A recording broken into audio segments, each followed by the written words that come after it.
Coucou les enfants, aujourd'hui je suis au centre. Vous reconnaissez nos jolies peintures? Ça fait longtemps que vous ne les avez pas vues.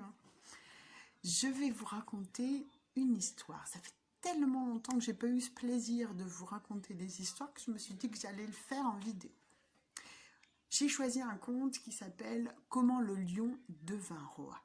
Vous êtes prêts? Allez, c'est parti. Le lion n'était pas le roi des animaux. Du moins, il ne l'était pas au départ.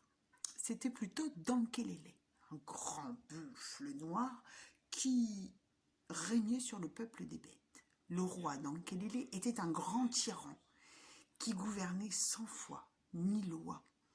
Que tu aies raison, tu avais peur. Que tu n'aies pas raison, tu avais peur. Tu avais raison d'avoir peur devant lui. À cette époque, il y avait une seule rivière à laquelle tous les animaux venaient boire. Mais personne n'avait le droit de boire avant Dankelele. Et Dankelele ne se comptait pas seulement de se désaltérer. Il se baignait dans la rivière, il s'y roulait. Et il y faisait ses besoins. C'est après que tous les autres pouvaient boire à leur tour l'eau déjà souillée. C'était injuste, mais c'est comme ça, il fallait le supporter.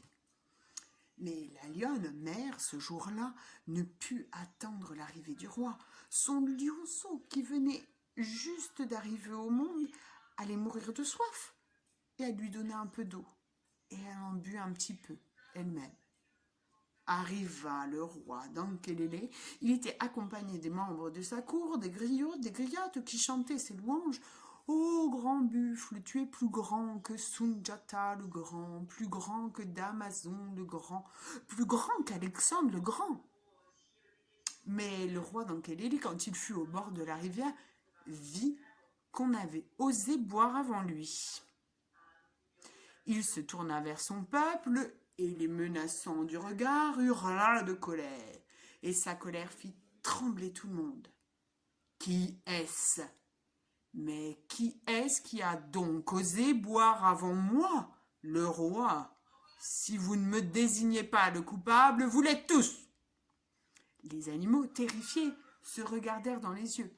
Tout le monde avait vu la lionne donner à boire à son petit, mais qui pouvait prendre la responsabilité de la dénoncer à cette brute de roi? La hyène le fit. Moi, je ne vais pas payer pour une faute que je n'ai pas commise. C'est la lionne qui a bu avant toi. Voilà, j'ai dit. Et aussitôt, d'un bond, le roi Dankelele écrasa la lionne avec ses grosses pattes. Mais le lionceau n'était pas mort.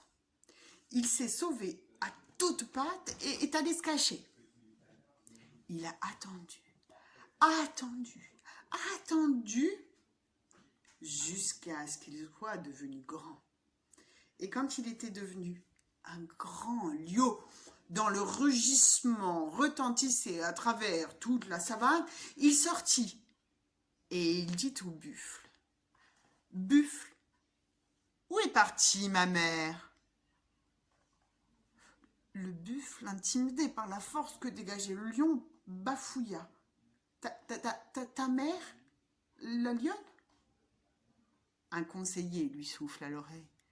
Il s'agit de la lionne que tu as tuée il y a de cela quelques années parce qu'elle avait osé boire avant toi.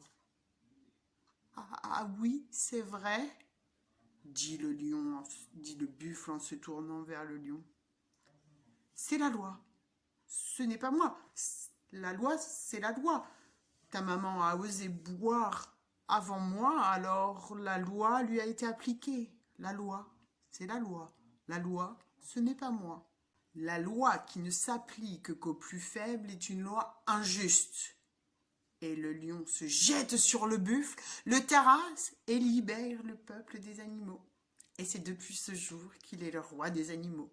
C'est aussi depuis ce jour qu'il s'efforce d'être juste et droit.